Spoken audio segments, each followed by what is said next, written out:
Желбата за враќање во фотелјата на која толку се адаптирало телото може да се искаже преку користење филмски цитати. Ама вистинските терминатори не можат да останат неми кога од нив се бара да ги отелотворат идеите за како да стасаат до реализација. Особено кога се трнало на прав пат, а не само што не може да се види целта, туку вон функција, очигледно е и ретровизорот. I'll be back ви беше најомилената филмска И сега ми е. фраза. Каде ќе се врати?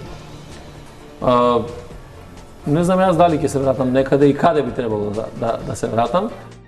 До местото кое веројатно би било пожелна дестинација за враќање мора да се помине преку една улица чие актуелно име низ годините од символ на независноста прерасна во партиска икона во која безпоговорно се крстеа сите.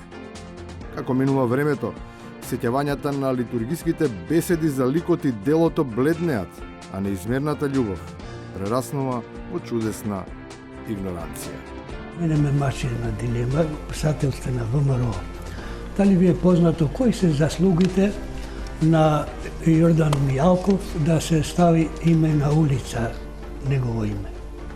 Не. Не. Не ти се. Да. Не ми се познати, да. Имате вие да ми кажете кои се заслугите? Не ќе те прашав да знаеш. Не, немам, навистина не знам, не. Оние пак што си знаат на што се јавно си кажуваат.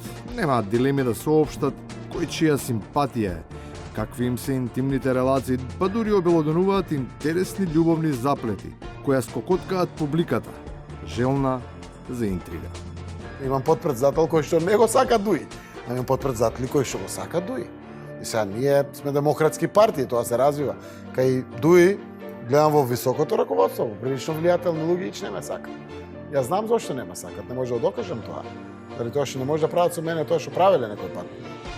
Најинтересни се оние што љубоморат. И изгледа толку им пречи тоа што не се посакувано од друштво, па гореки од желба да бидат таму од каде никако да ги поканат. На секаков можен начин се обидуваат да се приближат, акцентирајќи ги своите сериозни предности, кои би биле предизвик за секој внимателен домаќин.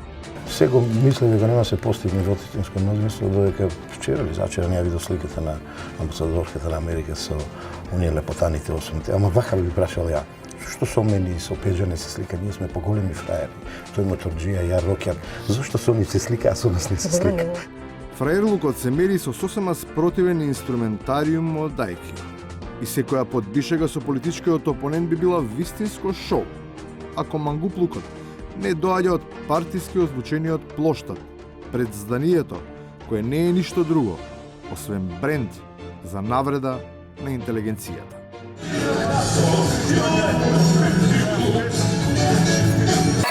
Одговорност за оваа држава мора да има.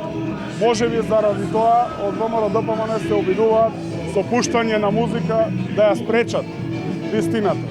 И на крајот, кога на вистина е тешко да се направи разлика. Дали ќе се распушти пациентот на 12? Што имаме и други години, други избори кога се одржале, се распушти пациент. Добро, доктор си доктор. Парламентот. Изгледа дека не е до докторот, туку е до диагнозата. А за неа, конзилиумот ќе го најде лекот на 12 април.